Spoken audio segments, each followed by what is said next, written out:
السلام عليكم يا عباقرة، أهلا وسهلا بيكم in a super class. النهاردة يا أعزائي هنشتغل مع بعض من Real ACT Test 2016. هنعمل مع بعض Passage 2 Reading، وكمان هناخد مع بعض Revision على بعض ال Reading Skills، علشان مهم جدا جدا جدا إنك دايما تتأكد إنك فاكر وفاهم وحافظ السكيلز، وإنك تعرف إزاي تطبق السكيلز دول بالحل. So it's super important to revise and practice at the same time. نسيت أسألكوا سؤال مهم جدا جدا جدا. Are you alive, super people, or not? Hurry up. Let me know. Are you alive? 1, 2, 3. لا بسرعة. 4, 5. Okay. Next one. Are you awake? مش عايز حد نايم على نفسه. عايز ناس صاحية ومصحصحة. Okay. الكلمة دي كلها شكلها حاجة واحدة، المفروض يكون فيها spaces. Are you awake? Yes. Hurry up. أهم من كل ده. Are you ready to work? شباب، لو انت ذاكرت، لو حضرتك ذاكرتي، لو انتوا تعبتوا، لو اشتغلتوا كتير، لو حسنتوا من نفسكم، لو ركزتوا، هتجيبوا سكورز عالية جدا، مش بس في الاس اي تي او الاي سي تي، في حياتكم كلها. هتبقوا ناجحين في شغلكم، هتبقوا ناجحين في كل حاجة ان شاء الله. لازم تعود نفسك، ما تستنانيش ان انا اقول لك تذاكر، ما تستناش مامتك او باباك. You have to do it. لو حد فيكم النهارده بيبتدي معايا الكلاس ده وهو في نيته انه يسرح، في نيته انه يعمل حاجة تانية غير انه يركز معايا، في نيته انه يضيع وقت، زهقان، لو حد فيكم جاي غصب عنه، بليز غير دلوقتي. قبل ما ابتدي غير تفكيرك، قبل ما ابتدي غيري تفكيرك. sit down now مع نفسك for 10 seconds وفكر. انا دلوقتي موجود هنا وعندي فرصة اتعلم حاجة جديدة من الكلاس ده، عندي فرصة اراجع على شوية سكيلز مهمة في الشرح، واراجع على سكيلز وهاكس من خلال الحل، عندي فرصة اختبر نفسي، عندي فرصة افهم الصح صح ليه والغلط غلط ليه، عندي فرصة اقرا باسج جديدة بتتكلم عن موضوع جديد، عندي فرصة اتعلم، عندي فرصة اكون اذكى، اكون احسن، اكون اسرع، عندي فرصة اني اخد خطوة لقدام في التعليم بتاعي، في حياتي، في مستقبلي، في الشغل بتاعي بعد كده إن شاء الله، في الكلية بتاعتي. Now is the time إن ناخد مع بعض خطوة لقدام. and دي فرصتك ودي فرصتك. Please لو أنت جاي النهاردة الكلاس وأنت تعبان، عايزين تناموا، زهقانين، جعانين، أوكي، متضايقين، متخانقين، انسى كل ده وتعالى نتعلم مع بعض حاجة بجد، لأن كل كلمة هنقولها النهاردة هتدخل مخك، هتدخل مخك. لو فضلت جوه، لو فهمناها اتعلمناها، والحاجة اللي اتعلمناها دي هتفيدنا في يوم من الأيام، هتفيدنا في الامتحان، هتخلينا نجيب سكور عالي، هتخليني أختار الكلية اللي أنا عايزها، هتخليني أكون سعيد وأنا في الكلية، هتخليني أكون ناجح بعد كده إن شاء الله في حياتي. So please يا شباب، super تركيز and super work. أوكي، بص بقى، النهاردة إن شاء الله المنيو بتاعنا هيكون كالآتي. أول حاجة هنعملها، هنبتدي على طول بباسج نمبر 2 في الريدنج، هنعمل نصها الأولاني، هنقرا الباسج بسرعة بالطريقة بتاعة الامتحان، هنراجع على الكويستشن مابينج بتاعنا علشان خاطر عايزكم تبقوا متعودين على الطريقة دي عشان ده اللي هنحل بيه في الامتحان إن شاء الله. and then إن شاء الله هناخد مع بعض بريك 5 minutes. بعد ال 5 minutes دول على طول هنخش على طول على passage number 2 النص التاني منها بإذن الله ونخلصه كله. بعد ما نخلص الباسج هديك another break برضو 5 minutes. اوكي، and بعد ما نخلص ال 5 minutes التانية دي هنرجع نعمل مع بعض ال reading skills revision فيديو.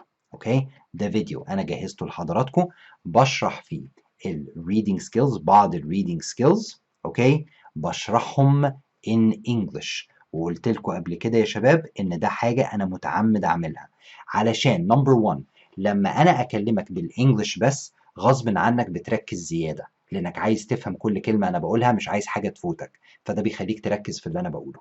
نمبر 2 ان having السكيلز دي انت حضرتها معايا قبل كده، اتعلمتها معايا قبل كده، مخك بيشتغل بالعربي وانت عارفها بالعربي، لما تسمعها بالانجلش ده يخليك تفتح لك شوية different ideas and hopefully تثبت في مخك زيادة. Okay, so this is what we will be doing النهاردة إن شاء الله. Now I need to remind you and I want to see super comments. عايز comments بقى مش من هي بتاعت زمان، لا اللي هي بتاعت زمان قوي. اوكي. comments حلوة، comments قوية، comments كتير، عايزك ترد على كل حاجة، عايزك تبقى محتاس. يعني ايه عايزك تبقى محتاس؟ يعني عايز حضرتك وعايز حضرتك. بصوا comment كده ما بقتش باينة خالص comments دي، بصوا احنا نمسحها خالص ونكتب من اول جديد. عايز حضراتكم يا شباب وانتوا بتعملوا الحصة بتاعتي عايزكم تكونوا محتاسين، عايزك تكون مش ملاحق بترد عليا في الكومنتس وفي نفس الوقت بتكتب سوبر نوتس وفي نفس الوقت بتفكر في الإجابة إيه هي. This is the way مخك هيبقى مركز معايا، مش هتسرح ومش هتعمل حاجة تانية.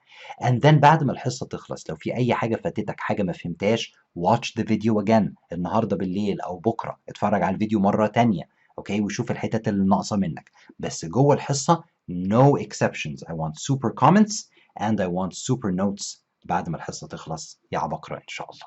أوكي؟ So هنبدأ أول حاجة بباسج نمبر 2 الجزء الأولاني، هنقرأ وهنشرح بالتفصيل وبعدين هناخد بريك إن شاء الله. Let's go شباب.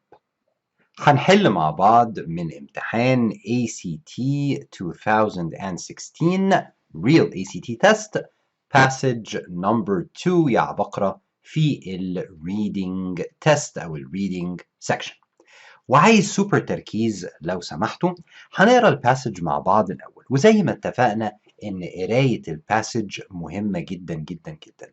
لازم أقرا الباسج لأن هيكون في أسئلة كتير specific questions محتاجة قراية علشان أقدر أوصل للمكان بتاعها في الباسج، لأن مش هيكون عليها line numbers. صح ولا غلط؟ صح. Okay. Now, to do this, we use الهاك بتاعتنا إن إحنا we map the questions first. So أول حاجة هنعملها دلوقتي هنماب ال question keywords. هنشوف ال questions ال keywords اللي أنا محتاج أحفظها، أفتكرها، أكتبها عندي في الامتحان في الورقة بتاعتي أو في البورد بتاعي. This is super super super important يا عبقرة. أوكي؟ يلا بينا. نبدأ الأول بنمبر 11. نمبر 11 يا عبقرة بيقول لك the author's attitude toward the main subject. يبقى ده سؤال general، سيبه شوية دلوقتي. اللي بعده the passage makes clear that كلمة كذا وكلمة كذا وكلمة كذا. حلو قوي. تقوم كاتب عندك في الورقة الكي ووردز بتاعة السبيسيفيك question ده. طيب ايه الكي ووردز اللي عندي؟ عندي حاجة اسمها middle ground، وعندي حاجة اسمها telegraph plateau، وعندي حاجة اسمها dolphin rise. اوكي، وتكتبهم لنفسك كده بسرعة على البورد او الورقة اللي عندك في الامتحان. ممكن تحفظهم في مخك بس ما فضلش كده. however بس يا شباب طالما السؤال بيقول لك ان الكلمة دي ودي ودي were names that people gave to كذا، غالبا الثلاثة phrases دول او الثلاثة words دول هيكونوا جنب بعض. فحتى لو انت افتكرت واحدة بس او اتنين منهم that is good enough، هتبقى عارف ترجع لها فين. so خلي بالكم منها دي. اوكي؟ تمام. ماشي. نكمل. number 13. in the first paragraph هنا بيتكلم مديك citation اللي هو الباراجراف الأولاني. خلاص مش لازم أحفظ حاجة، دي سهلة. اللي وراها the passage states that compared to Arizona's Grand Canyon the canyon كذا. ده سؤال specific. طب بيتكلم على إيه؟ على الجراند كانيون. أو مجهز هنا one more أهي، اكتبها هنا فوق مثلا Grand Canyon. أوكي؟ مش عارف أكتب Grand Canyon. Grand Canyon. اوكي؟ حلو، يبقى دي واحدة تانية keyword. نقوم مكملين. ماشي. 15. The main purpose of the information in lines كده. ثانية واحدة مستر كريم، يعني أنا هكتبها إزاي في الامتحان؟ هكتبهم كده؟ لا، أنت لازم تكتبهم بنظام. يعني إيه بنظام؟ يعني على الورقة اللي معاك أو البورد اللي معاك هتكتب على دي نمبر 12. يبقى نمبر 12 فيها الكلمات دي. طب بتاع الجراند كانيون دي كانت نمبر كام؟ نمبر 14. طب ليه الكلام ده؟ لانك وانت بتقرا كمان شويه لو عرفت ان جراند كانيون دي موجوده مثلا في لاين 56 هتقوم كاتب جنبها كده لاين 56. كده انت عرفت ان لما توصل لنمبر 14 كمان شويه وانت بتحل تنط على لاين 56 على طول. ماشي نكمل. اللي وراها مديك لاين نمبرز، سؤال سبيسيفيك بس فيه لاين نمبرز. اللي وراه بيقول لك the last paragraph، يبقى سؤال سبيسيفيك بيسأل على الباراجراف الاخير. سهله. اللي وراها People commonly assume the deepest waters of an ocean. ده سؤال specific. Number 17 بيتكلم على ال deepest water H2O. ماشي؟ خلاص. Number 18 the vocabulary question مديني line number. خلاص. Number 19 according to the passage the mountain range in Atlantic's basin covers nearly the same amount of Earth's surface as does. يبقى the mountain range Earth's surface يعني بيتكلم على الاريا مثلا بتاعتها. سؤال specific يبقى نكتب number 19 فوق مثلا. 19 mountain covers قد ايه surface. حاجه كده. اوكي؟ وما تزعلش لو انت بتقراها ما لقيتش الحاجات دي. انا بحاول اسهل على نفسي في البدايه. آخر واحدة according to the passage the white cover on the peaks of the mountains. ماشي. سؤال specific. number 20 بيسألني على إيه؟ على ال white cover اللي موجود على البيك. خلاص. طبعا حضرتك بقى في الورقة بتاعتك أو في البورد بتاعتك هتكتب الكلام ده بنظام شوية بس ورا بعض 12 14 17 19 20 كل واحدة فيها الكيوردز بتاعتها. وطول ما احنا بنقرا نخلي البورد او الورقه قدامنا علشان لما نلاقي كيورد من دول على طول نقوم كاتبين اللاين نمبر بتاعها. اوكي يا شباب؟ ماشي. ويا ريت انتوا تساعدوني بقى لما نلاقي حاجه من دول واحنا بنقرا لان انا مش هتبقى قدامي دلوقتي. اوكي؟ ماشي يا عبقري. يلا بينا نبدا يلا بينا نبدا يلا بينا نبدا. Passage 2 Social Science. This passage is adapted from Great Waters An Atlantic Passage by Deborah Kramer copyright كذا كذا كذا. طيب في اي keywords اي clues اي حاجه موجوده هنا في التايتل او في البلورب؟ يعني مش قوي. بيتكلم على Great Waters and Atlantic Passage. خليها سميها main keywords اللي هي بتاعت البلورب او التايتل. واضح ان ما فيهاش معلومه كبيره يعني. However في معلومه تانية هنا ودي تعتبر برضو من ضمن main keywords اللي هي البلورب بتاعتي الشرح الانترودكشن اللي قبل الباسج اصلا. بيقول لي the Sargasso Sea is part of the Northern Atlantic Ocean. يبقى يعني ايه Sargasso Sea؟ يعني جزء من ال Atlantic Ocean. ماشي؟ يلا بينا نبتدي نقرا. As the Kramer idles through the Sargasso Sea. عرفنا يعني ايه Sargasso Sea Atlantic Ocean. طب دي مهمة ليه؟ طالما اداك definition لحاجة في البلورب قال لك السارجاسو سي ده اللي هو جزء من الاتلانتيك اوشن تركز في الحتة دي وتكتب عليه. احتمال كبير يجي عليها سؤال فانت لو ما خدتش بالك منها تقعد تقول هي كانت ايه السارجاسو دي؟ السارجاسو سي ده الاتلانتيك اوشن. حلو. Waiting for the wind to rise. The sea is flat and empty. Nothing demarcates or divides the smooth expanse of water dissolving into the horizon. This vast, unroughed surface, this breadth of uniform sea deceives, but for a few lonely oceanic islands, the unperturbed surface offers no hint of the grand and sweeping energies hidden below. وهنا أعلم وأكتب إيه؟ extreme. لما الauthor يكون extreme في الكلام بتاعه يكون extreme في اللانجوج بتاعه في الباسج لازم نعلم جنب الحتة دي. هنا بيقول لك in beneath the surface hidden below the surface في grand and sweeping energies. يبقى هنا بيقول لي قصة على the Kramer اللي هي غالبا اسم مركب واقفة في البحر في هدوء ومفيش أي حاجة كده الدنيا كلها هادية. ده مش زي ال grand and sweeping energies اللي موجودة تحت الأوشن. ماشي. محدش يزعل لو شرحت حاجة كده سريعة. أنا عارف في الامتحان مش هبقى معاك فأنا عايزك تعتمد على فهمك على قد ما أقدر. مش عايز أشرح لك كل كبيرة وصغيرة. Only 1000 miles offshore. Offshore يعني بره البحر على الشاطئ يعني. The Kramer بره الشاطئ يعني جوه البحر 1000 miles جوه. The Kramer has already sailed through some of Atlantic's deepest waters. Contrary to what one might guess. هنا تحط كده وتكتب هنا في ايه؟ contrast transition hack. وكان في واحدة فوق أظن هنا اهي دي but برضه لما تلاقي في contrast تعلم لأن احتمال كبير الحتة دي تبقى مهمة.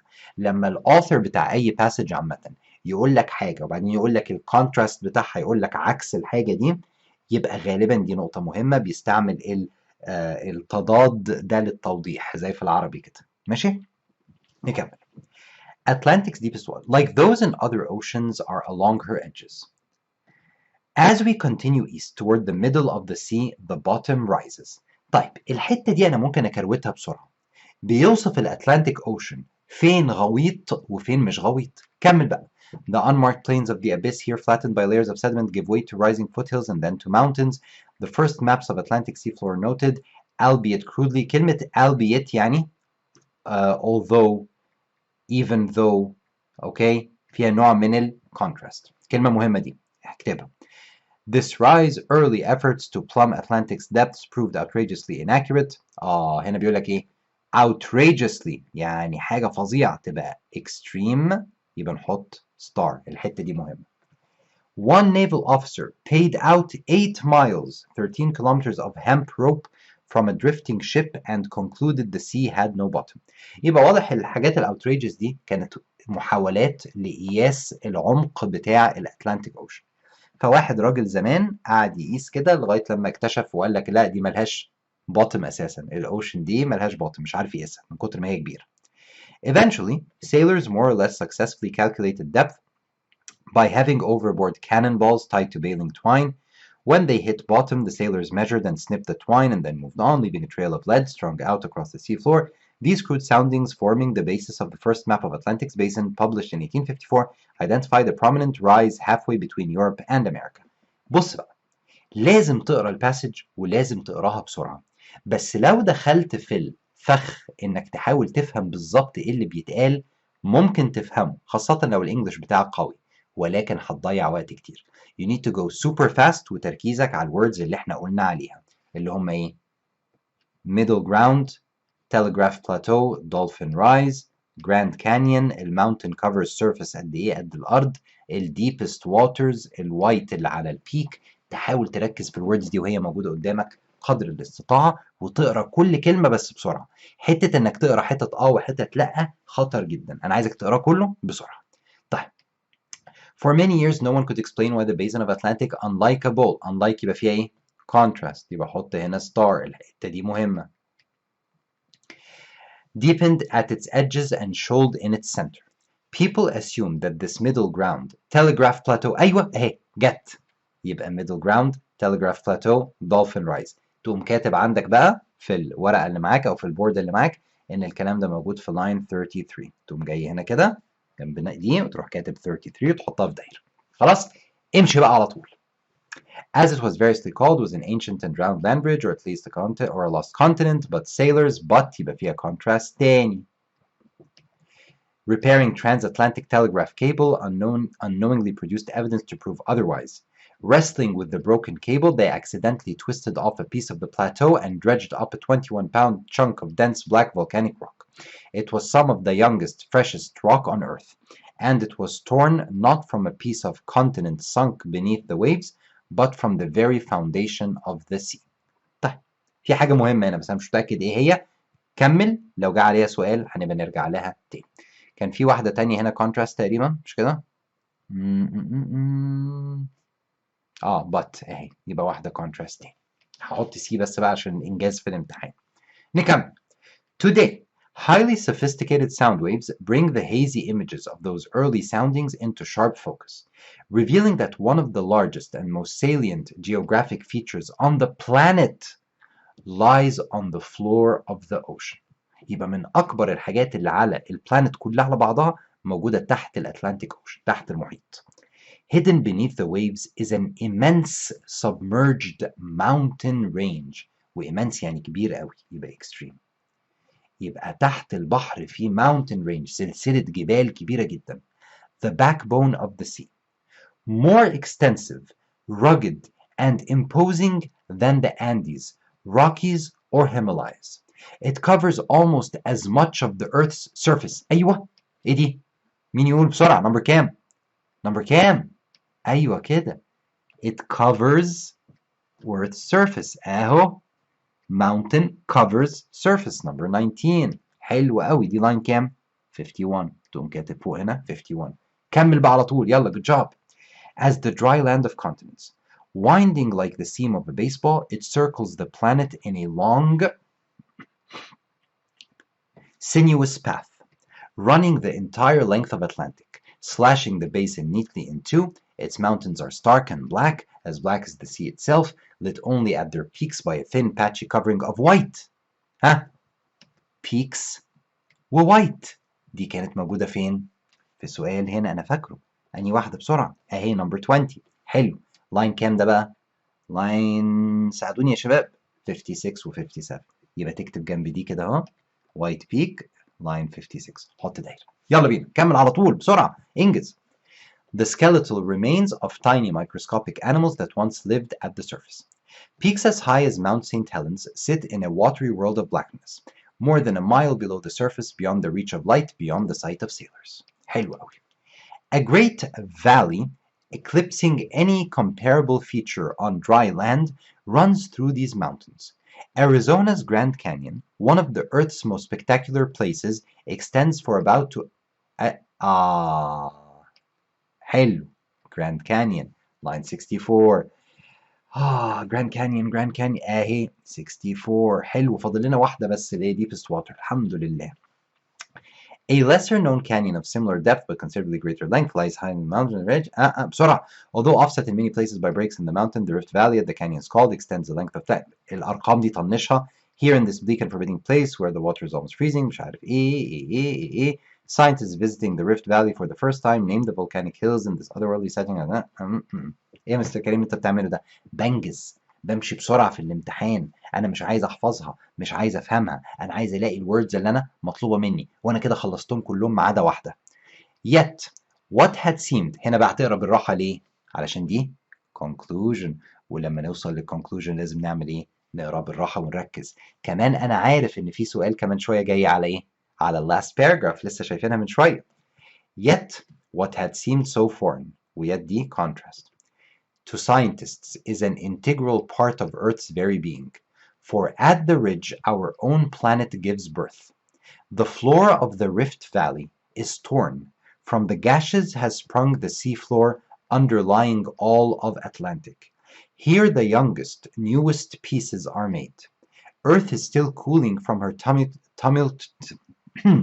tumultuous birth 4.5 billion years ago.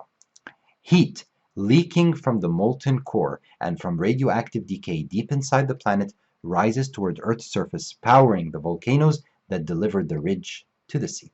Now, من الأخطاء اللي ممكن تعملها في امتحان ال ACT إنك بعد ما تقرأ الباسج تقول لما أقعد بقى أفكر واحدة واحدة الباسج دي الهدف منها إيه؟ بتتكلم عن إيه؟ لما أقعد بقى إيه كده يعني أستحضر بقى يعني روح العالم الجليل وابتدي إن أنا أشوف بقى ده بيتكلم عن إيه. انجز بسرعة، أنت قريتها والحمد لله طلعت كذا هاك من بتوع الإنجليش فيتنس، والحمد لله قدرت إن أنا كمان أعمل إيه؟ هطلع الأماكن اللي هيكون عليها الأسئلة. Now you're ready to go. بسرعة نبتدي على طول بال specific questions. So number 11 دي هنسيبها دلوقتي لأنها general. خش على 12. The passage makes clear that Middle Ground و Telegraph Plateau و Dolphin Rise were names that people gave to what was actually. يبقى الأسامي دي اديناها لإيه؟ An island في الأتلانتيك, a transatlantic telegraph cable, and an ancient and drowned land bridge, the immense mountain range in Atlantic's basin. أنهي واحدة من دول؟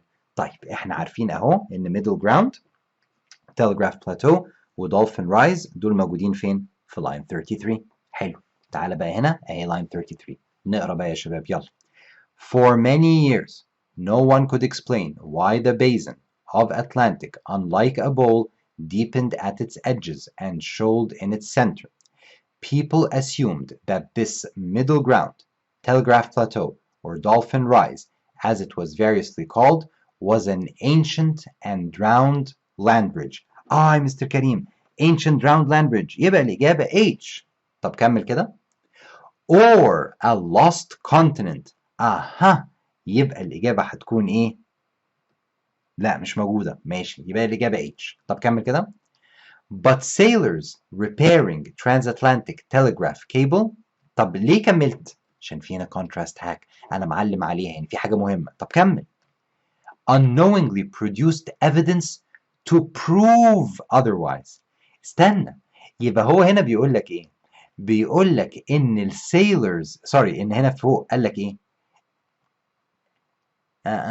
ثانية واحدة بس، دقيقة واحدة. people assumed assumed انها ايه؟ land bridge او lost continent. ولكن السيلرز اثبتوا ان الكلام ده غلط، يبقى ما هياش ancient drowned land bridge، يبقى دي اسمها confusion. امال طلعت ايه؟ wrestling with the broken مش عارف ايه، they accidentally twisted off كذا كذا كذا كذا كذا. It was some of the youngest, freshest rock on earth, and it was torn not from a piece of continent sunk beneath the waves, not from a piece of continent, but from the very foundation of the sea. يبقى اكتشفوا ان الروك اللي طلعوه ده كان جاي من الفاونديشن بتاع السي، من الارض الاساس بتاعت السي. طب ايه الحاجه الاساس بتاعت السي؟ الفولكانيك روك ده. طب الفولكانيك روك ده اللي هو ايه؟ اللي هو الايلاند ان ذا اتلانتيك؟ نو. التليجراف كيبل؟ لا، ده كانوا بيصلحوا التليجراف كيبل فقاموا لقوا الروك. The immense mountain range in Atlantic's basin. وده سؤال صعب جدا. ليه؟ لأن هنا ما قالكش إن ده الماونتن بيزن، هنا قالك إنه طلع روك من تحت. طب الروك ده عبارة عن إيه؟ لو كملت قراية هتلاقي إيه؟ hidden beneath the waves is an immense submerged mountain range. مستر كريم بس الحتة دي موجودة في لاين 49، ازاي تبقى الإجابة هنا في لاين 49؟ كأنها تي سكيل تي هاك. فوق هنا بيقول لي على حاجة لسه ما اعرفهاش اللي هي الروك. طب الروك دي عبارة عن ايه؟ هو عايز يعرف الروك دي عبارة عن ايه؟ الروك دي عبارة عن اكتشفت في لاين 49. طب ايه اللي خلاني اقول ان انا اقرا الحتة دي؟ بص يا عزيزي، اكستريم، الاكستريم هاك. هنا في كلمة ايه؟ immense. اول حاجة تيجي في بالي immense يعني كبير جدا، ضخم جدا، فاقول دي تو اكستريم تبقى غلط unless السايتيشن فيها اكستريم. طب هنا السايتيشن ما فيهاش، بس تحتيها بشوية في. طب هل الحاجة دي هي تفسير الفاونديشن اوف ذا سي؟ تفسير الروك اللي احنا بنتكلم عليه؟ يس، هو ده. So this is a tricky question, lesson number 12J. ماشي، يلا مين جابها صح؟ مين اختار 12J قبل ما انا اقولها؟ بأمانة كده. ماشي، الحمد لله. Number 13. In the first paragraph, the author describes the stillness of the Sargasso Sea as the Kramer passes through it, primarily to emphasize that the stillness ماله. ماشي، نطلع فوق كده. Paragraph 1. As the Kramer idles through the Sargasso Sea, waiting for the wind to rise, the sea is flat and empty. Nothing demarcates or divides the smooth expanse of water dissolving into the horizon. الدنيا كلها ساكتة وهادية. ليه الأوثر بيقول لي بقى إن الدنيا ساكتة وهادية؟ هقول لك ليه. أول حاجة هو قال لك هنا الفيرست باراجراف، وده الفيرست باراجراف. طب الحتة اللي أنا قريتها من الفيرست باراجراف دي so far بتقول إيه؟ إن الدنيا ساكتة وهادية، صح ولا غلط؟ صح مستر كريم، عبقري، تمام. طيب ليه بقى بيقول الكلام ده؟ أكيد ده موجود في بقية الباراجراف، لأن خلاص مفيش حاجة فاضلة. طيب بقية الباراجراف بيقول إيه؟ This vast unroughened surface, this breadth of uniform sea. sea uniform يعني كلها حتة واحدة، هادية وما فيهاش موج كده وجميلة. Deceives. But for a few lonely oceanic islands, the unperturbed surface offers no hint of the grand and sweeping energies hidden below. يبقى السبب الكونتراست ده. ليه بيقول لي القصة بتاعت المركب اللي واقفة في وسط المية والدنيا هادية؟ عشان يقول لك إن ده عكس اللي موجود تحت. ده تحت ده فيه جبال وفيه حاجات بتحصل وفولكينوز وبتاع. طب هل في إجابة بالمنظر ده؟ تعال نبص. الستيلنس ده won't last for long، مش هيفضل still كده كتير. For the sea will become rough when the wind rises. No. هو قال كده؟ هو قال لك المركب واقفة في هدوء مستنية الويند علشان المركب تمشي. المركب بتمشي بالهواء يعني بالرياح. إنما حد قال إن ده مش هيقعد كتير لأن مسير الهواء هيجي بقى والدنيا هتتقلب، الجو هيقلب؟ No. طب تعال ناخد votes. 13B. 13C. Hurry up. 13D. ماشي يا بكر، برافو عليكم. نشوف B. الstillness that makes it easy for a passenger people extra people passenger on the Kramer to spot مش لا طبعا مفيش passenger خالص. C is in dramatic الله contrast. هو مش احنا لما قريناها اصلا قلنا دي فيها الكونتراست هاك؟ طب contrast to ايه؟ the power of what exists on and under the seafloor. هي دي ان ده عكس اللي موجود تحت. perfect. makes it seem as if the Kramer's wake is dividing the unbroken expanse of water into two. دي بقى فيها تركايه، مين يقول لي عليها؟ هطلع لك فوق علشان لو مش فاكر. الكريمر اللي هي المركب دي is dividing the sea into two. صح ولا غلط؟ 1 2 3 غلط. هنا بيقول لك nothing divides الواتر. يجي في الإجابة ويقول لك makes it seem as if the Kramer's wake is dividing the water into two. دي فيها كده إيه؟ contradiction skill. برافو عليكم. Number 14. The passage states that compared to Arizona's Grand Canyon. حلو. Grand Canyon دي كانت من الكلمات اللي احنا علمنا عليها. اهي Grand Canyon 64. تعال نبص الأول بيقول إيه عن Grand Canyon 64.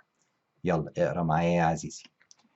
A great valley eclipsing any comparable feature on dry land runs throughout these mountains. Arizona's Grand Canyon, one of Earth's most spectacular places, extends for about 280 miles. A lesser known canyon of similar depth but considerably greater length lies hidden in the mountains of the range. أنهي mountains اللي بيتكلم عليها دي؟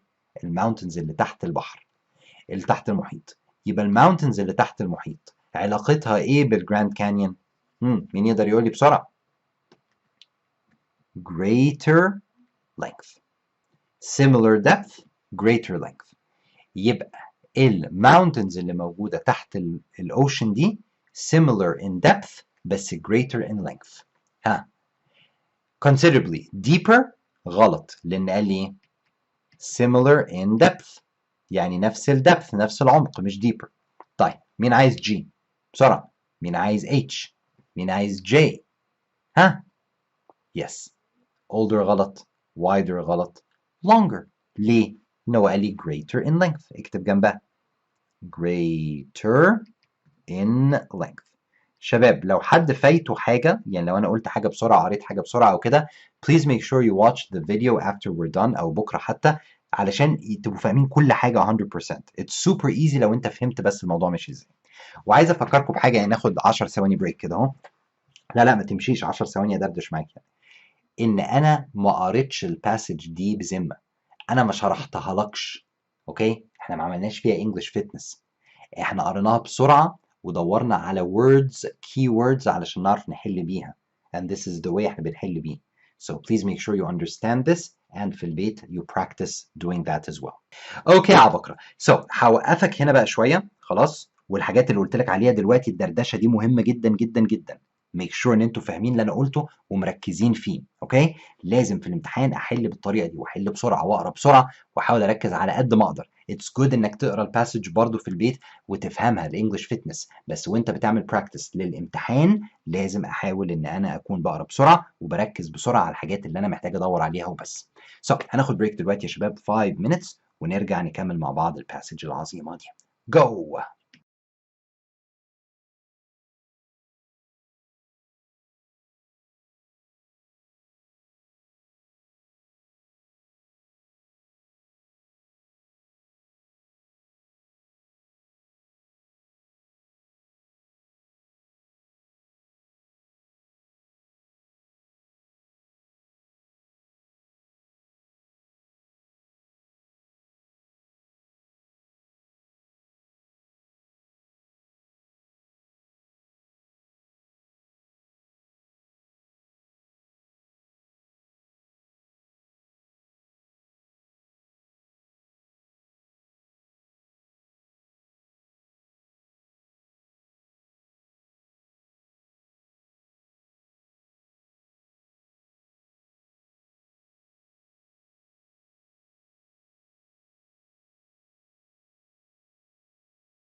اوكي نكمل. Number 15 يا عبقر. The main purpose of the information line 71 ل 76. حلو قوي. نعم طبعا عندنا طريقتين لحل سؤال زي ده. الطريقة الأولانية إن إحنا نرجع ل 71 ل 76 الأول نشوفها وبعدين نرجع للإجابات. الطريقة الثانية نلعب في الإجابات الأول وبعدين نرجع للسايتيشن. تعالوا نجرب نلعب في الإجابات الأول المرة دي. الهدف الأساسي من 71 ل 76. Describe in detail scientists' expectations for their first trip to the Rift Valley. Characterize the Rift Valley as an alien, seemingly barren place.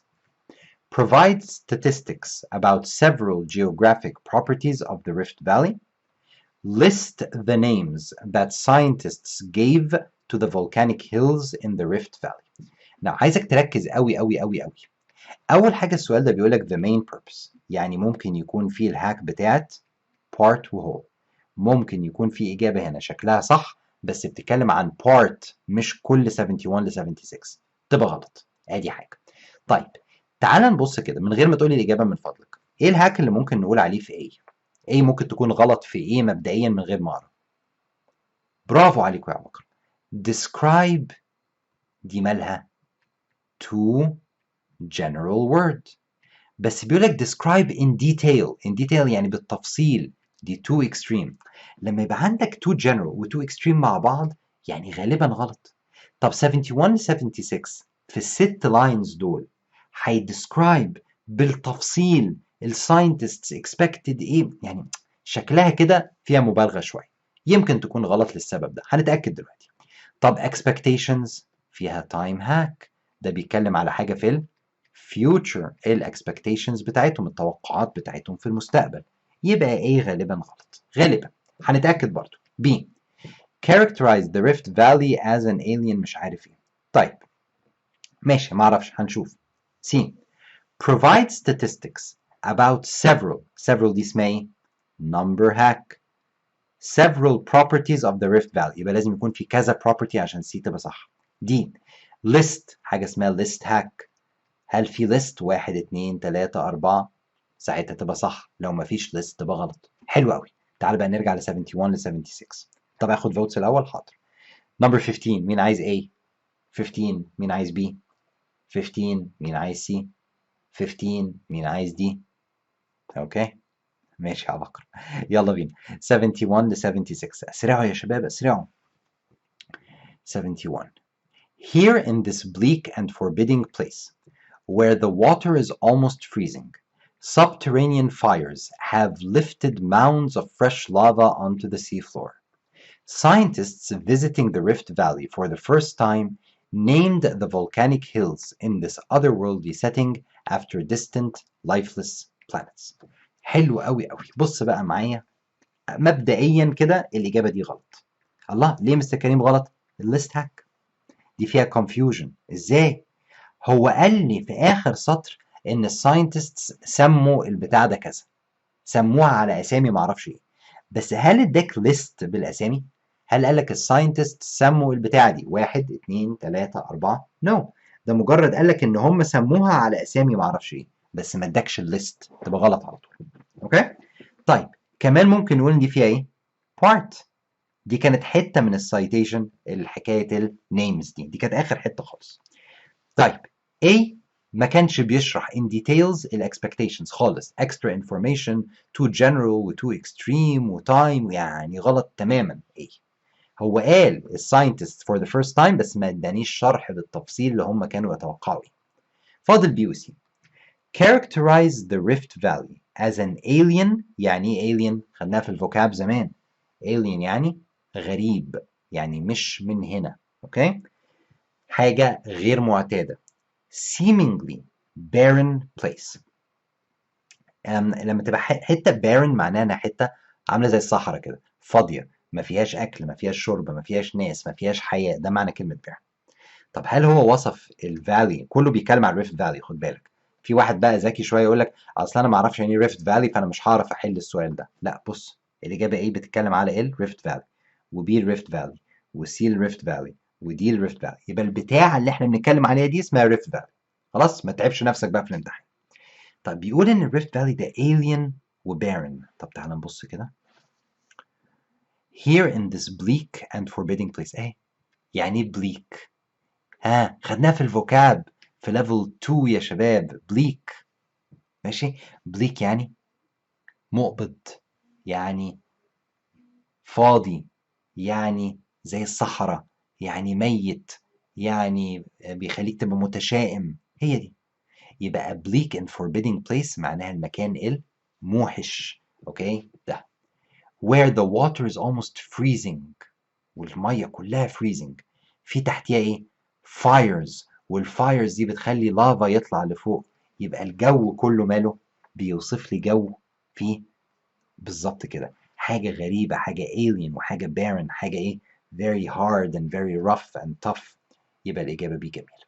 طب سي provide statistics. statistics يعني أرقام، يعني graphs، يعني tables. وهنا ولا في أرقام ولا graphs ولا tables. extra information على طول. طب في several geographic properties؟ لا ما قاليش several، ما فيش number of geographic properties. قال لي إنها frozen، قال لي إن في تحتيها الفاير. يعني ممكن يبقوا حاجتين، بس several دي معناها كذا حاجة. وأساسا كلمة statistics دي غلط. برافو عليكم يا شباب. أوكي. number 16. one of the main purposes، ولما تلاقي main purpose ما تنساش part والwhole skill. اللي مش فاكر part وwhole يا شباب معناها ان انا هنا بقول لك سؤال على last paragraph. لو لقيت اجابه شكلها صح بس بتتكلم على نقطه صغيره من last paragraph، غالبا دي غلط لانها بتتكلم only على a little part of that paragraph. ماشي. افضل الاجابه اللي فيها as much as possible معلومات، as many pieces of information as possible، يعني whole. طيب نرجع مرجوعنا تاني. number 16. طب قبل ما اقول، يلا قولوا لي انتوا 16F 16F 16G 16H 16J. تمام تعال نبص. اوكي. main purpose of the last paragraph ايه؟ قبل ما نبص على last paragraph تعال نبص. The gashes in the Rift Valley continue to increase in width. Seafloor of Atlantic has cooled. Entire Atlantic seafloor has issued from the gashes in the Rift Valley. Volcanoes on Earth's dry land have created the newest, youngest pieces of Atlantic seafloor. السؤال ده صعب ولازم ارجع اقرا اللاست باراجراف كله، وانا دلوقتي في اخر لحظه في الامتحان. انا بديك كده سيناريو وعايز اعمل جس ومعرفش اللاست باراجراف دي بتتكلم على ايه، مش واخد بالي. اعمل ايه؟ هاكس. برافو عليكم. الاجابه اف بتتكلم على الريفت فالي. الإجابة H بتتكلم على الريفت فالي. يبقى الاتنين دول similar، لون تاني. الإجابة F بتتكلم على gashes. الإجابة H بتتكلم على gashes. يبقى الاتنين دول similar. جميل. لون تالت. الإجابة F بتتكلم على، خلاص خلصنا. الإجابة G بتتكلم على السي فلور بتاع الأتلانتيك. طب والإجابة H بتتكلم على إيه؟ الأتلانتيك سي فلور. حلو. والإجابة J بتتكلم على Atlantic sea floor. لو أنت عايز تعمل guess just using a similar answer choices skill، مين أحلى إجابة؟ H. مين أوحش إجابة؟ G أو J. يبقى أحلى إجابتين F أو H. يا مستر كريم هو أنا ينفع أحل بالطريقة دي في الامتحان على طول وما أقراش أي حاجة؟ ينفع، بس هتغلط كتير برضو لأنك لازم تتشيك السايتيشن. أمال ليه أنا عملت كده؟ اولا لو انا في نهايه الامتحان ووقتي خلاص مش سامح، يبقى انا كده I'm super good. ده انا بسرعه كده ايه I have a good guess and let's move on للسؤال اللي بعده او الباسج اللي بعده لان الوقت عندي ضيق. طيب ولو لسه معايا شويه وقت، انت كده حضرت نفسك انك لما ترجع لللاست باراجراف تعرف تختار انهي اجابه صح على طول. هل اللاست باراجراف ده كان بيتكلم على جاشز في الريفت فالي والاتلانتيك سي فلور، ولا كان بيتكلم على حاجة تانية خالص، ولا كان بيتكلم على الفولكانوز ولا اليونجست بيسز؟ مش عارف. تعال نبص. اوكي يلا بينا last paragraph. ولو تهت ابتدي دايما بالاجابتين اللي فاضلين لك. احلى اجابة H، تاني احلى اجابة F. طب H بتقول ايه؟ كل الاتلانتيك سي فلور جه من الجاشز in the Rift Valley. F بتقول gashes in the Rift Valley عمالة بتزيد in width. ركز في دول الأول، لو واحدة فيهم موجودة وحلوة قوي اختارها وخلاص. Yet what had seemed so foreign. يعني foreign alien. alien غريب، يعني foreign. فاكرين؟ يبقى دي كده ساعدتني في الايه؟ في السؤال اللي فات اللي كان بيقول لك bleak، فاكر من شوية؟ يبقى قال لك في الإجابة ايه؟ alien اهي جت تاني. هتقولي بس ده confusion، ده بيتكلم، ده irrelevant، ده بيتكلم في حتة تانية غير السايتيشن. ايوه، ما هو بيشرح لك الحاجة اللي قال لك عليها قبل كده، فلسه ما زال الموضوع ده يعتبر ايه؟ foreign غريب alien. يبقى دي كده كأنها سابق والحق. دي معلومة صغيرة، اللي مش فاهم انا قلت ايه انا باكد لك ان السؤال اللي حليناه من شويه كانت اجابته صح. لو مش فاهم الكلام ده اتفرج على الفيديو بعد ما نخلص. نرجع تاني. Yet what had seemed so foreign to scientists is an integral part of Earth's very being. For at the ridge our own planet gives birth. The floor of the Rift Valley is torn. From the gashes has sprung the seafloor underlying all of the Atlantic. Here the youngest, newest pieces are made. Earth is still cooling from her tumultuous birth 4.5 billion years ago. Heat leaking from the molten core and from radioactive decay deep inside the planet rises toward Earth's surface, powering the volcanoes that deliver the ridge to the sea. طيب، هو قال لك ان هنا النيوست روك موجود، اللي هي الإجابة بتاعت J. اوكي، ولكن لو ركزت قوي J بتقول لك ايه؟ volcanoes on Earth's dry land هي اللي بتعمل ده. فيها كده contradiction. ده بيقول لك الفولكانوز اللي تحت البحر، اللي تحت المحيط، هي اللي بتطلع الروك، مش الفولكانوز اللي على Earth's dry land. يبقى دي كده غلط خالص. ماشي. The sea floor of Atlantic has cooled. That is not the main idea. ده فيها نار، والنار دي بتطلع روك، والروك يكول، وبعدين يطلع نار تاني وتطلع روك تاني وتكول and so on. فاضل كده F و H. ها، gashes in the Rift Valley جميلة، كانت موجودة، أنا علمت عليها وإحنا بنقرا. continue to increase in width. لا يا فندم، دي كده extra information. محدش قال إنها بتزيد ولا بتقل in width، محدش جاب سيرة دي خالص. يبقى الإجابة H. entire Atlantic seafloor. الله، بص على دي. all of Atlantic seafloor يبقى موجودة. اوكي، has issued from the gashes in the Rift Valley. يبقى كل السي فلور بتاع الاتلانتيك جاي من الجاشز in the Rift Valley. وهنا محتاج اشرح الحته دي بس علشان يعني نبقى فاهمينها بسرعه.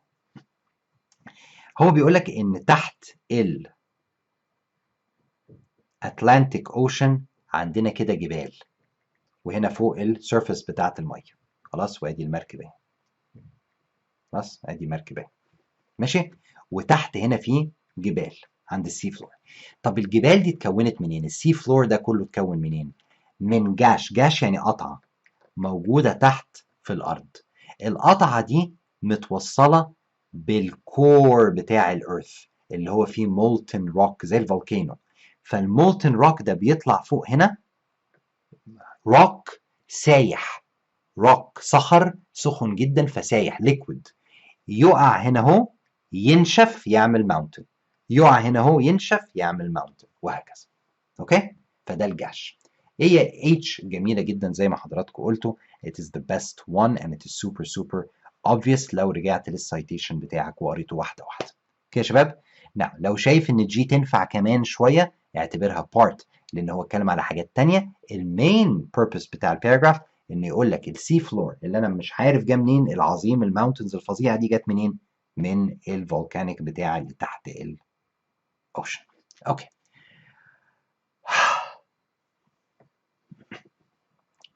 Number 17 يا عبقرة. The author most strongly implies that people commonly assume the deepest waters of an ocean are. دي كانت من ضمن الحاجات اللي أنا كنت بدور عليها هي number 17 وأنا بقرا الباسج، ما لقيتهاش. قريت الباسج وما خدتش بالي منها. في ناس قالت لي مستر كريم الحتة دي تنفع، بس أنا طنشت، اعتبرت إن أنا ما أعرفش. أوكي؟ طب نعمل إيه؟ والله حاجة من اتنين. يا تسيب السؤال بمعنى إنك تعمل جس وخلاص أي حاجة وتمشي، يا إما تبص على الإجابات واحدة واحدة وتحاول تشوف مين فيهم ممكن تكون صح، يا إما تعمل السابق ولاحق هاك.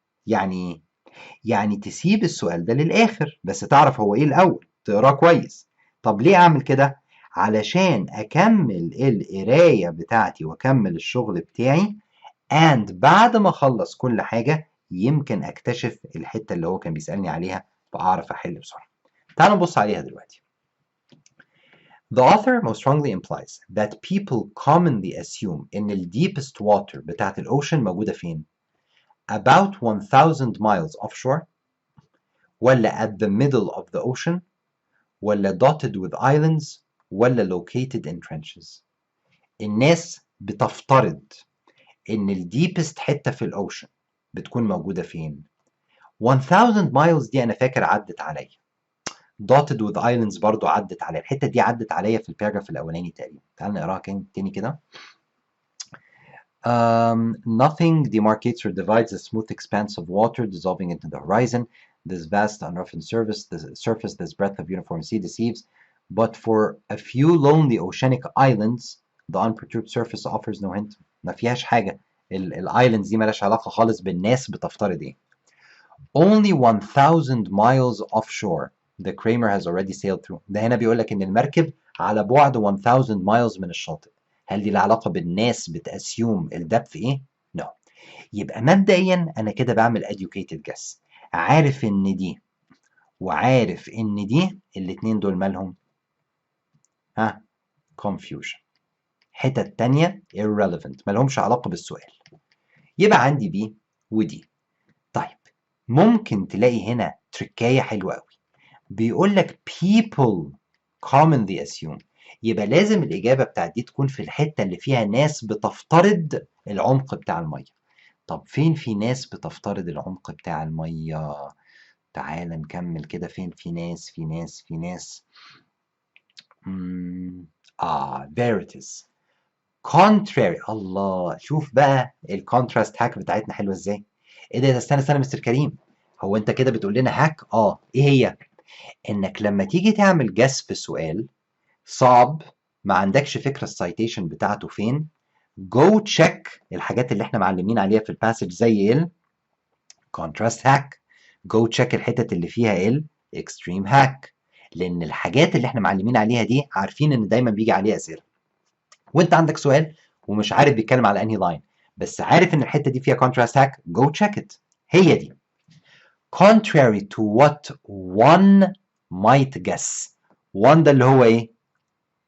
people. وguess ده اللي هو ايه؟ assume. مش هو كان بيقول لك people assume؟ هي دي. Atlantic's deepest waters. اهي لقيتها deepest waters، الحمد لله. اوكي، طبعا ممكن واحنا بنقرا في ناس منكم خدوا بالهم منها، كان ممكن اتعلم عليها من الاول. طب انا ما خدتش بالي منها، اقدر ارجع لها بالطريقه دي. Like those in other oceans are along her edges. يبقى contrary to what one might guess, the Atlantic's deepest waters are along the edges. يبقى ال deepest water موجودة فين؟ عند ال edges. اوكي مستر كريم، يبقى الإجابة edges. لا، الله، ازاي؟ علشان هو قال لك ايه؟ contrary to people assuming بقى هي عند الedge. يبقى ال people بيأسيوموا انها فين؟ at the middle. هي دي. يبقى الناس بتفترض ان ال deepest water في الاوشن موجودة في الميدل، في النص، انما في الحقيقة هي موجودة في الedges. يعني ال people بيفترضوا ان قاع الاوشن عامل كده. شايف ازاي؟ اكتر حتة ديب في النص. انما الحقيقة بقى ان ال deepest part of the ocean موجود فين؟ في الادجز. هنا الحتة الديب في الادج ده والادج ده، واللي في النص عالي. تمام؟ يبقى الإجابة بي. سؤال صعب، بليز اقراها مرتين ثلاثة and watch الحتة دي again في الفيديو when we're done because it's really important. Number 18. يلا vocabulary. اخد بقى votes، بقالي كتير قوي ما خدتش votes. Number 18. مين عايز A؟ 18. مين عايز B؟ 18. مين عايز C؟ 18. مين عايز D؟ مفيش A و B و C و D اساسا، ركز.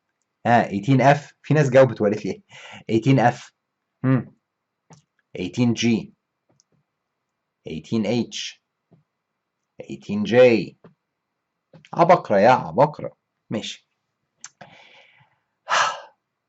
paid out يعني دفع فلوس، يبقى الإجابة على طول الإجابة اللي فيها دفع اللي هي J. compensated يعني عوضوا بالفلوس. فاكرين قلنا زمان compensation يعني مرتب؟ لا طبعا، لازم تعمل إيه؟ ده vocabulary. يبقى لازم تاخد الكلمة دي في line 19 وترجع تقرا الكلمة دي في line 19 تشوف معناها إيه في السنتنس ده، وسيبك من الإجابات خالص. طيب paid out line 19 معناها إيه؟ Early efforts to plumb Atlantic's depths proved outrageously inaccurate. One naval officer paid out 8 miles of rope وقال في الآخر إن في no bottom. يبقى السنتنس بتقول إيه؟ إن الأوفيسر المان ده عمل إيه؟ paid out 8 miles of rope. الراجل عمل حاجة 8 miles من الروب، يعني حبل طويل قوي قوي.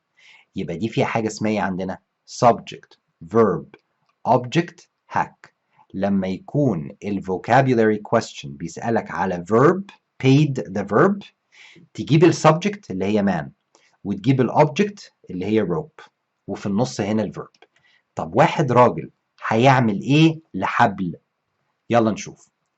يعني ايه dispensed؟ to dispense يعني يسحب. يسحب اوكي، يطلع، ده معنى dispense. اوكي، عارف المكنه اللي بتبقى فيها مثلا بيبسي وكوكا كولا وشيبسي وحاجات كده وتحط فلوس فيها تقوم تنزل لك الازازه؟ دي اسمها dispenser عشان بتطلع لك الحاجه، انت بتسحب منها حاجه بتطلع لك حاجه. طب ينفع الراجل يكون سحب او طلع 8 مايلز من الروب؟ عنده حبل طويل جدا ملفوف وهو عمال بيسحب منه عمال بيشد منه. يبقى اف جميل، خلاص خلصت. طب ascertain يعني ايه؟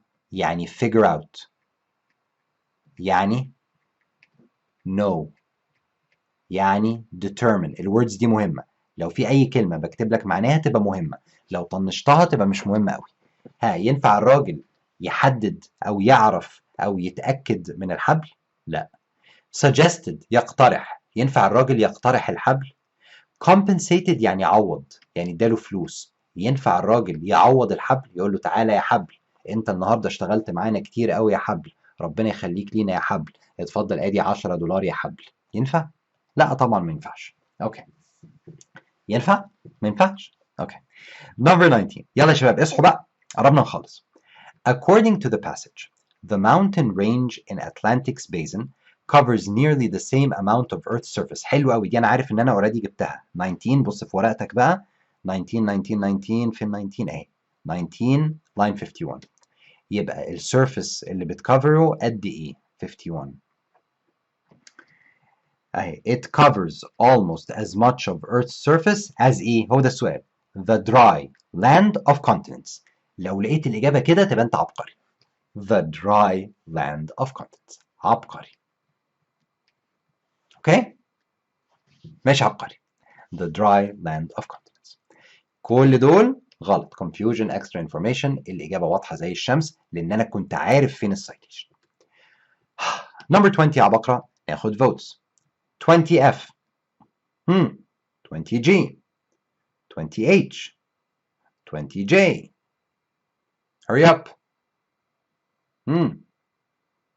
ماشي. طب بس أنا عايز أسألكوا سؤال بسرعة.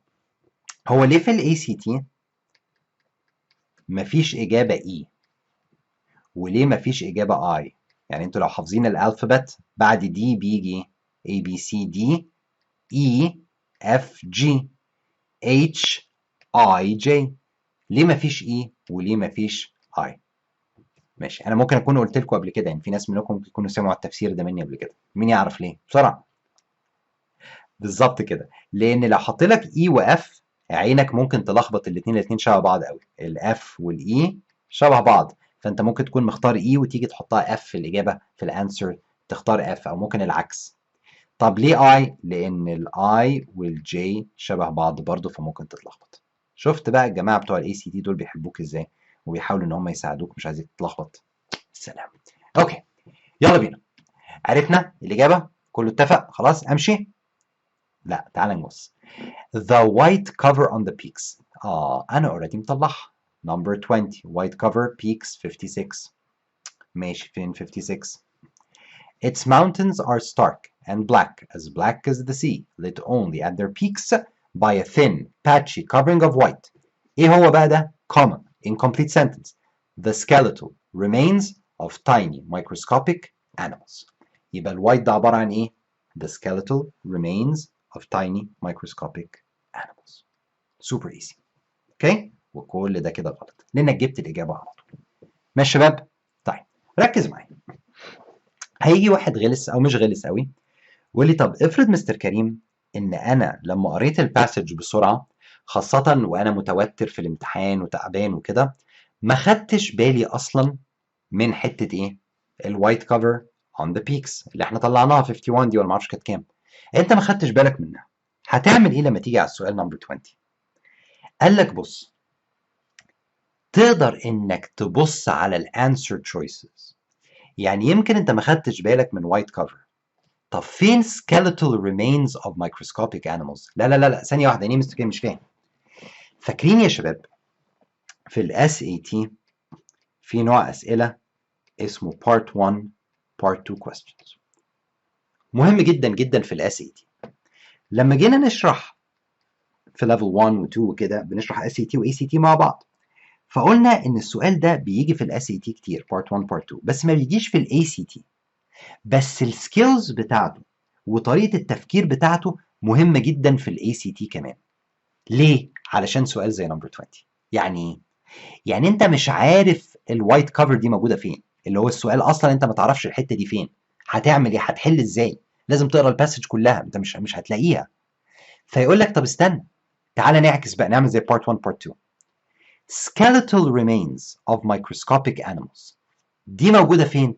أيوة أنا فاكر الحتة دي كانت موجودة في النص التاني، لأنك أنت قريت. دور عليها يمكن تلاقيها. thin layers of sedimentary volcanic ash أيوة دي كانت موجودة في المكان الفلاني. patches of ice salt deposits، فاهم إزاي؟ تدور في الانسر choice. طب salt deposits هي مش فاكرها خالص، patches of ice مش فاكرها خالص. طب بس animals دي أنا فاكرها، كانت في النص التاني من الصفحة. طب تعالى نبص كده على النص التاني، فين في هنا إيه skeletal بتاع animals. نكمل كده ثانية واحدة يا شباب معلش سوري. ها skeletal animal skeletal مش عارف ايه، اهي the skeletal remains of tiny microscopic animals، هي دي. هل دي كان لها علاقة بالوايت بيك؟ اهي وايت وبيك، يبقى انا لقيتها. اوكي؟ يبقى you can use the answer choices كهنتس عشان ترجع تدور وتحاول تعمل ماتشنج ما بين السايتيشن اللي فيها الانسر تشويس وفيها الكي وورد بتاع السؤال، كانه سؤال بارت 1 بارت 2. اللي ناسي البارت 1 بارت 2 او مش عارف يحله ازاي، انسى دلوقتي، ما تلخبطش نفسك. بس هي دي الطريقه اللي تحل بيها سؤال زي نمبر 20 لو حضرتك ما لقيتش السايتيشن اصلا. بس الطريقه دي مش مضمونه وبتاخد وقت كتير. therefore افضل انك تقرا في الاول وتطلع اللاين نمبرز كلها، ولو اتزنقت تستعمل الطريقه دي اللي انا لسه قايل عليها. ماشي يا بكر؟ فاضل لنا سؤال مش كده؟ اوكي انا تعبت بقى وزوري وجعني. it is your time now, your turn number 11. هتعد الفايف وهسأل حضراتكم رأيكم ايه. 1 2 3 4 5. مين يا شباب عايز نمبر 11A 11B 11C 11D؟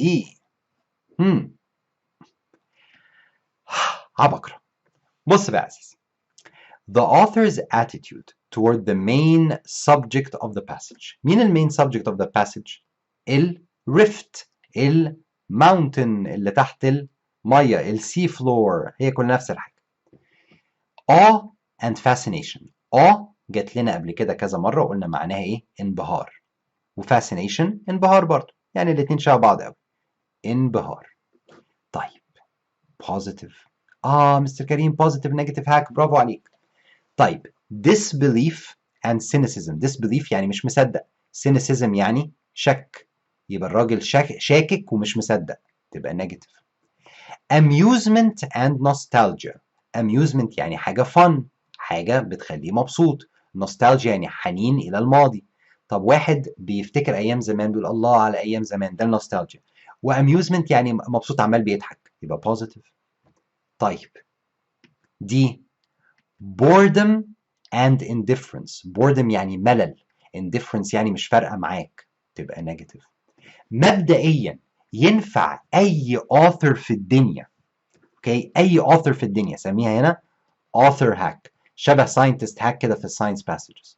author hack، ينفع اي author في الدنيا يبقى زهقان او مش فارق معاه، عنده لا مبالاه للمين سبجكت بتاعت الباسج؟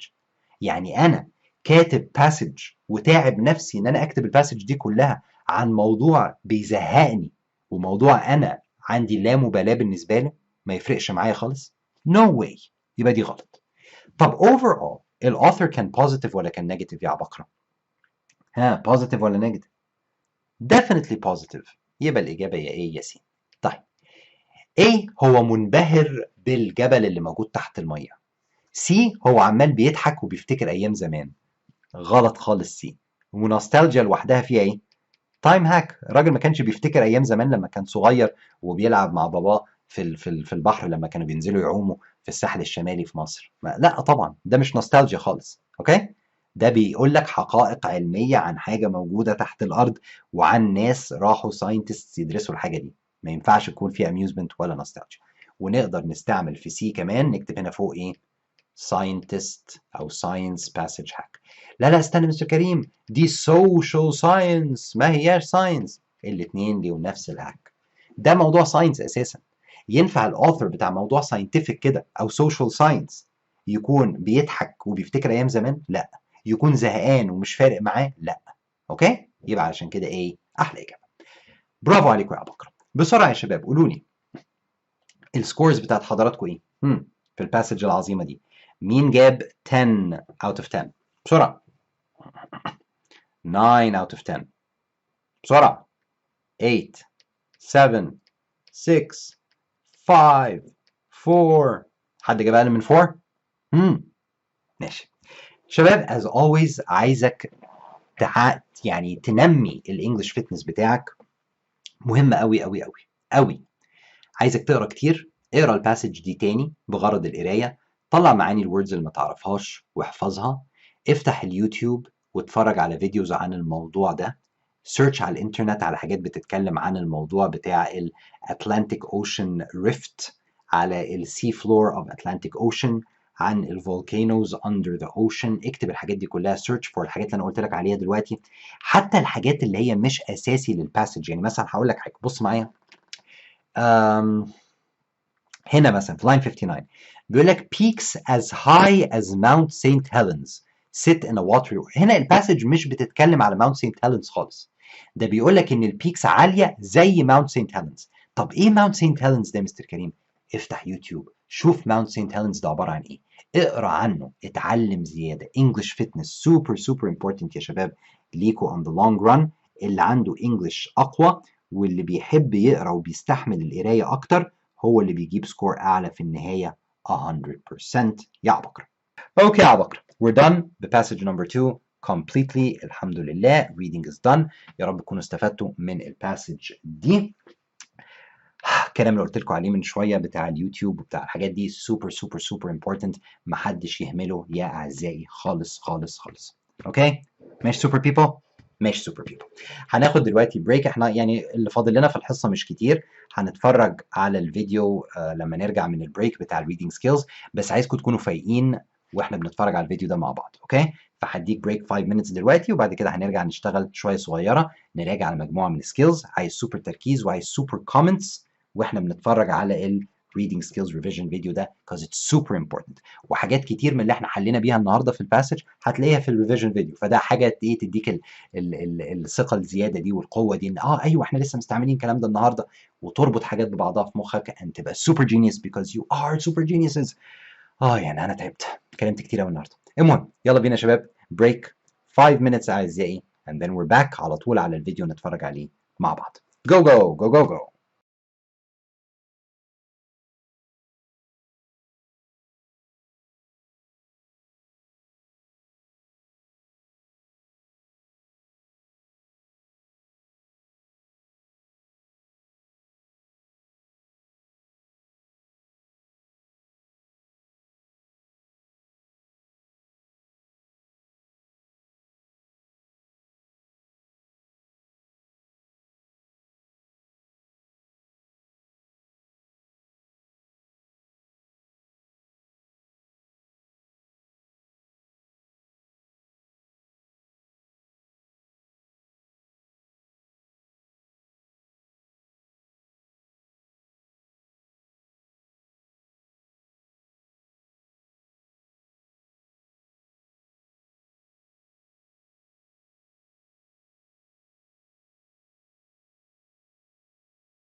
We have one more usually wrong. Remember, we said 4, 5, and 6 are usually wrong.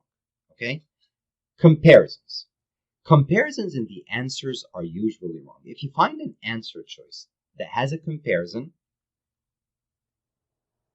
like this, and again, we realize it's a comparison because we used skill 1 and divided the answer choices. So answer D has a comparison, exerts a more powerful effect on the British than on Americans. If you have a comparison in one of the answer choices, definitely go check the citation, but in most cases it will be wrong.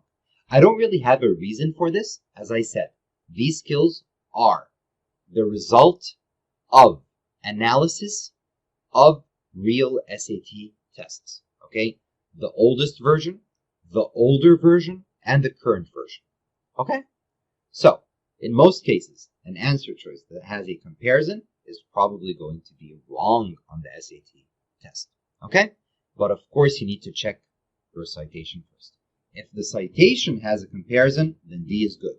If the citation doesn't have a comparison, then D is bad. Understood?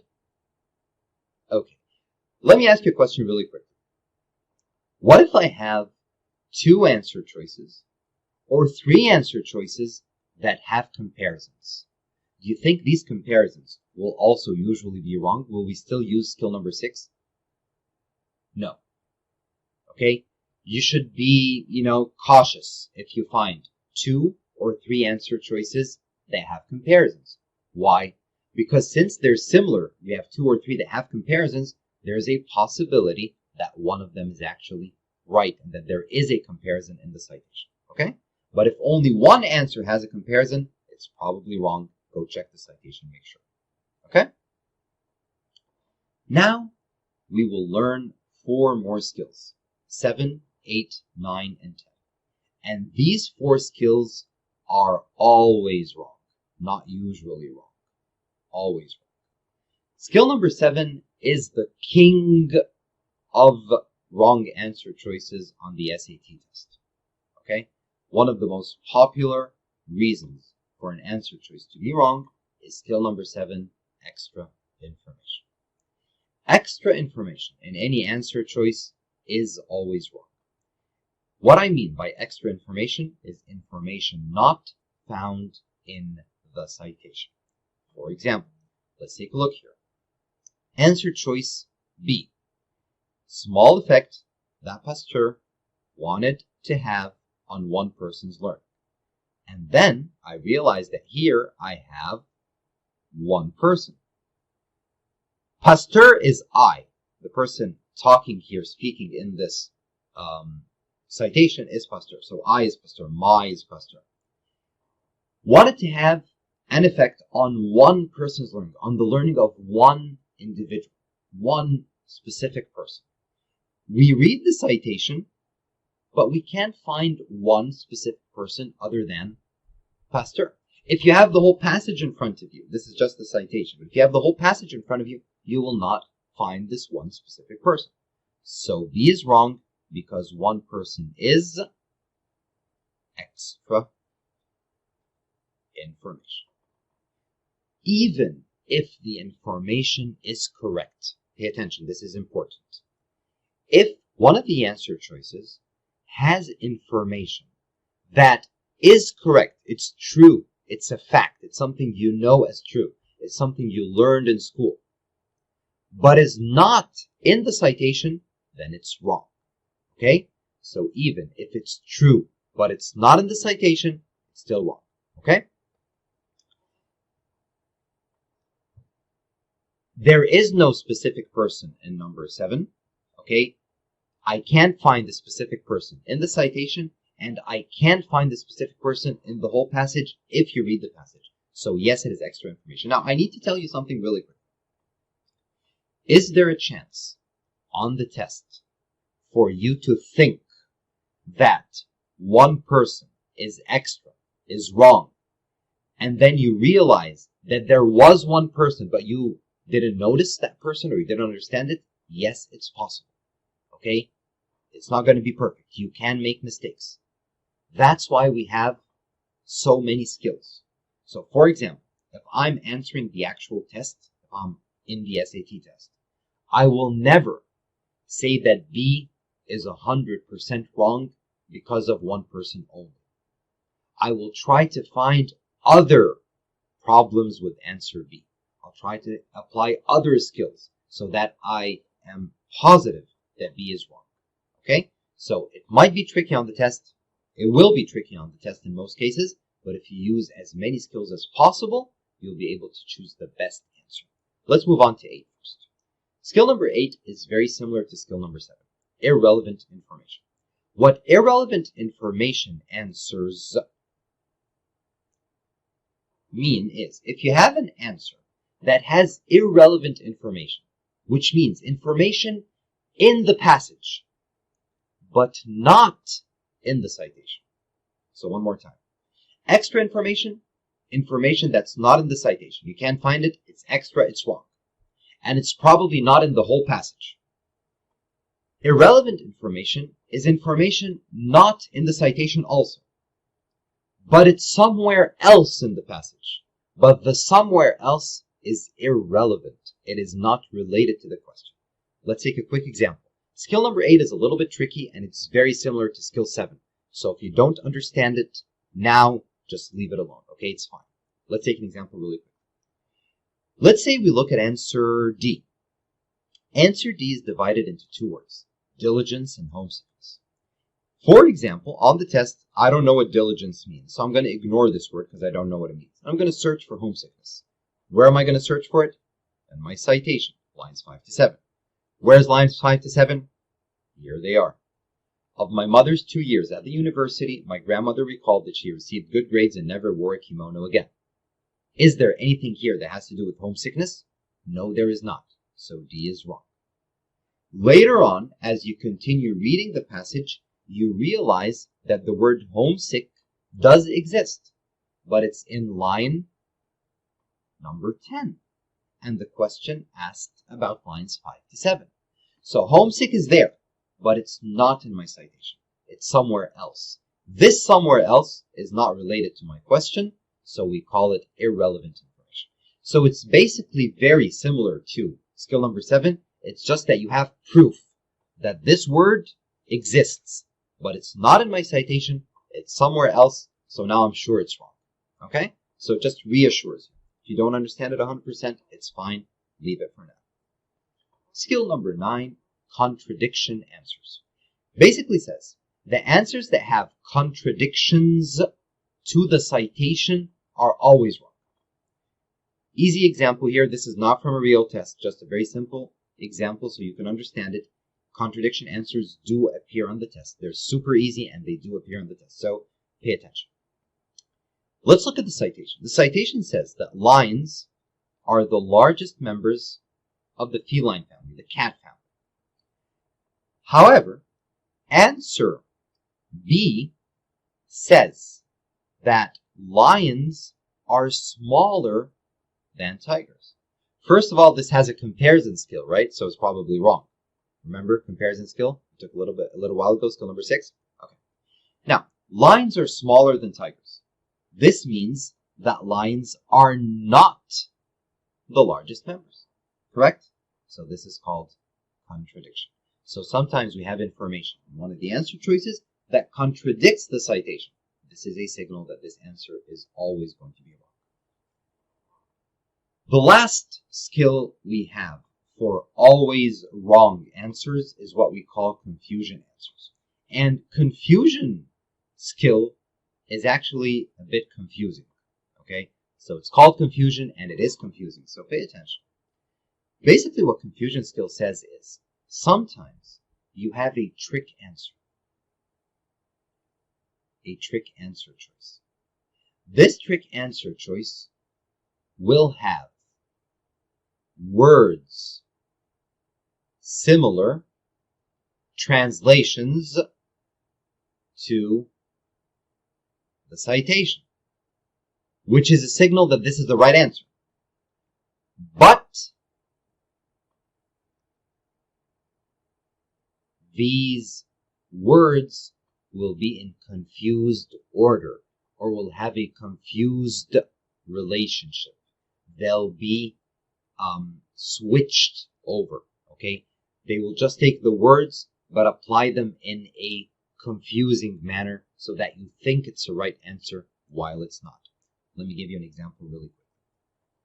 Look here. Answer A looks a lot like the citation, especially in the beginning of the citation. Let's read.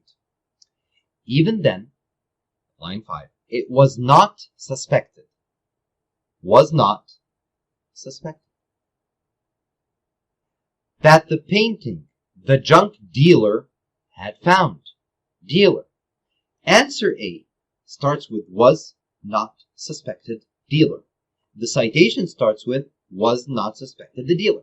So if you're in a hurry, if you don't know our skill, you might choose A and say it looks like a right answer, but it's actually a wrong answer because the relationship here is confused. Let's take a look deeper. Look here. The citation says it was not suspected that the painting the junk dealer had found. So the junk dealer just found the painting. Okay, that's the only thing we know about the dealer. He found the painting. What was not suspected? It was not suspected that the painting was by Picasso. Answer A says was not suspected to belong to the dealer. Nobody said anything in the citation about the suspicion of this painting belonging to the dealer or not. The suspicion was, does this painting belong to Picasso or not? Was it painted by Picasso or not? So the words are similar. It looks good. It's answer A, which is always a trick, or not always, but sometimes a trick, because it's the first answer choice you look at. So they're trying to trick you. You need to check. Is the relationship correct, or is this a confusion skill answer? اوكي عبقرة، يا رب يكون الريفيجن ده كمان فاتكم. النهارده عملنا باسج مهمة، رجعنا على الكويستشن مابينج، ازاي بنقدر نشوف الكيوردز من الاسئله السبيسيفيك اللي ما فيهاش لاين نمبرز في الاول. قرينا الباسج بسرعه زي ما بنعمل في الامتحان. خد بالك من الكونتراست هاك اللي علمنا عليها والاكستريم هاك والحاجات دي كلها. كتبنا مجموعه من الهاكس واحنا شغالين مع بعض زي الساينتست هاك وزي الليست هاك. الحاجات دي كلها مهمه قوي. لو حاجه من دول فاتتكم ما كتبتوهاش please watch the video again and write them down and send your super notes. Okay, I want to see super notes يا عبقرة if you please. ضروري right away تبعتوا لي النوتس بتاعتكم، ولو في حاجة فاتتكم watch الفيديو، ظبط النوتس and then send النوتس على طول. الهومورك بتاعنا يا عبقرة هيكون تكملة للامتحان العظيم اللي احنا بنعمله ده. I'm not sure هنعمل English ولا هنعمل reading next. So اعمل لي passage number 3 في الreading، واعمل لي كمان passage number 3 في الانجلش. Please make sure you study well, make sure you study hard. اتعبوا. اللي بيتعب في النهاية بيبقى عنده benefit كبير وبيجيب سكورز حلوة. but ثانية واحدة قبل ما اكتب الحتة دي. but دي مهمة أوي. لازم تكون بتتعب بذكاء أو بتتعب بجد بضمير، مش بتضحك على نفسك. يعني مش طول النهار ماسك الكتاب ورايح جاي والكتاب في إيدك عامل نفسك بتذاكر وتقول أصل أنا بتعب أوي. No. التعب يعني تعب بجد. يعني بجد ما تعملش حاجة غير إنك تذاكر، تقفل أي حاجة حواليك and بجد تحل and بجد تتعب and بجد تسأل and بجد تفكر. مش تقعد قدام الكتاب بتسرح لمدة ساعتين 3 4 وتقول أنا ذاكرت وتعبت. ما تضحكش على نفسك، اضحك علينا احنا عادي، بس اوعى تضحك على نفسك. قولوا لي يا شباب البنفيت بتاع حضراتكم من الكلاس بتاعنا النهارده كله على بعضه، الحل والreading skills revision وكل حاجة. كام percent؟ Was it 107% ولا 103% ولا only 100%? Let me know في ال comments now before I say 10, 1, 2, 3, 4, 5, 6, 7, 8, 9, 10. I enjoyed my class with you today. Thank you شباب for attending today's class. ركزوا وذاكروا.